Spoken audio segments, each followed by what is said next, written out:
আসসালামু আলাইকুম দর্শক ভাইরা, আপনারা দেখতেছেন এই শীতকালের দিন বয়স্ক কাকি আমাদের কি করতেছে আপনাদেরকে দেখাচ্ছি আমি।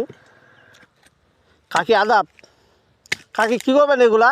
এগুলা এই আগুন পোয়াবা হবে। বয়স্ক মানুষ যারে ফিরেছি কম্বল দেই নাই, এতে গাছের মুড়া আমি উঠায় লাগাচ্ছি, উঠায় লাগা আমি করবো। একটু আমার সাথে কথা বলেন। বলতেছি যে কাকা কি বাসায় নাই? কাকা অসুস্থ হচ্ছে, ঝাপলে সুতা আঁকিছি, এই লাগাবো, লাগালে আমি পড়ায় না গরম করবো, সেঁকবো।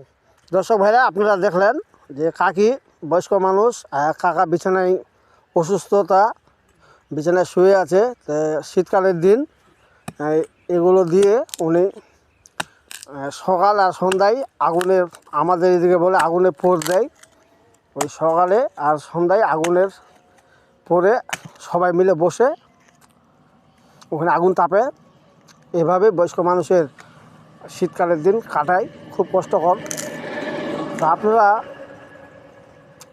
যদি কেউ পারেন এই বয়স্ক মানুষকে অবশ্যই, যারা বৃদ্ধ মানুষ ওদেরকে কম্বল দিয়েন, যার যেমন সামর্থ্য হয়। তো অবশ্যই ভিডিওটা যদি ভালো